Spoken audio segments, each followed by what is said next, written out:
I'm the Big Shot Critic. Today, it's a fake redhead versus a board game.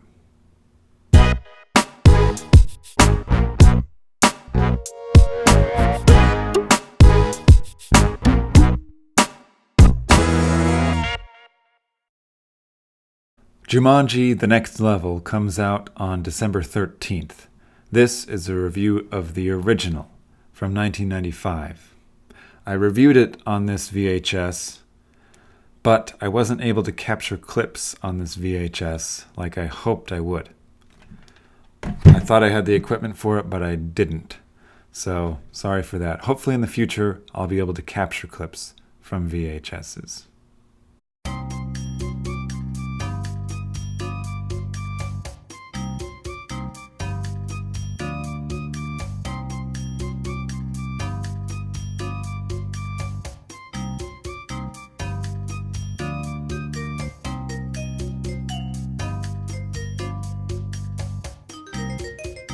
Jumanji was directed by Joe Johnston. And I'm going to stop there for a minute and talk about him. Joe Johnston is a curious case. He's like the James Cromwell of directors. Some of you know what I mean by that. James Cromwell is an actor who turns up everywhere, but is not a household name. He's arguably as famous as you can get without being a household name. He's right on the cusp. That's Joe Johnston. Listen to his filmography. These are films Joe Johnston has directed.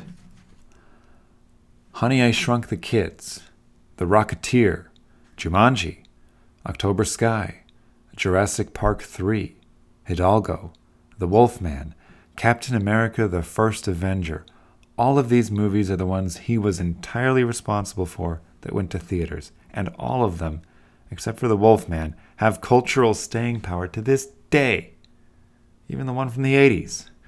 And that's really impressive coming from a non-household name. Now back to the movie. It stars Robin Williams, Kirsten Dunst, Bonnie Hunt, and Bradley Pierce. Jumanji is about a board game, a magical board game that challenges its players with all sorts of terrifying threats. Now, if you're thinking to yourself, that sounds like any number of awful horror movies from the last 5 or 10 years, you're not wrong. And here's where we come to the first interesting thing about Jumanji. It plays a lot like a horror movie. If you change just a few things, switch out the music, put a few scenes at nighttime instead of the day, and play up the tension a little bit more, then you would have a straight horror movie.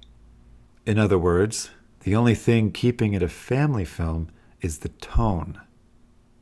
Now, who do you think is entirely responsible, for a movie's tone? The director. Editorial decisions, acting decisions, music decisions, all of these could have been made by the editors, the actors, the composer, the musicians, or they could have been made by the director. Bring all of these individual decisions together, and you have the tone. Now, there is no tone department. It's just the director. So when it comes to decisions about tone, you know the director made that decision. Now, the same device that could have been used for Terror, a magical board game, is used here for adventure. And this movie is loaded with adventure. That's why kids love it. That's why I love it. I should note that Jumanji is based on a book, so it's not like Joe Johnston had a choice to make it into a horror movie or not. But it was his decision to approach it like a horror movie. And that was a good decision. Let's talk about Robin Williams for a minute. Robin Williams was a bona fide comedy superstar for 15 years already by the time Jumanji came out. He headlines the movie. His face is all over the posters. So what does Joe Johnston do? He leaves him completely out of the first 45 minutes.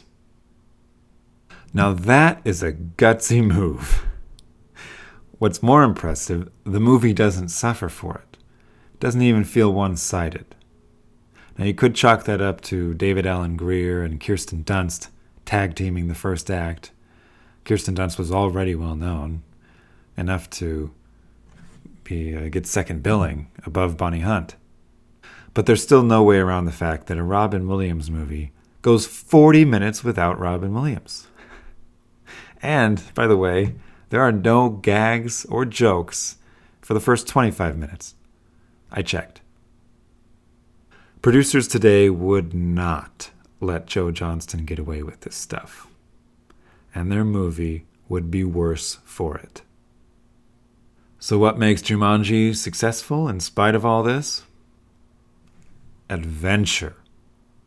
One thing I didn't tell you about Joe Johnston is that he goes way back with George Lucas and Steven Spielberg. And I mean way back. He was part of the original team at Industrial Light and Magic when George Lucas founded it for the creation of the original Star Wars. Lucas and Spielberg are pretty much the masters of adventure in movies. Now, I'm not saying Joe didn't know anything about adventure before working with them, but do you think he learned or picked up a thing or two about adventure as a genre while he was working with them? Oh, yeah. When I left you, I was but the learner. Now I am the master. I didn't mean for this review to become the Joe Johnston show. The cast were all great. Robin Williams tuned his otherworldly performing abilities to fit this story just right. James Horner did a great job on the music, and the special effects were very good for the time and still effective today. Guys, I give Jumanji 8 out of 10 commandments. It kept the 6th one. Thou shalt withstand the test of time. Thank you all for watching. Be sure to like and subscribe, and click the bell icon so you know when my Star Wars The Last Jedi review arrives. I promise I'll play nice.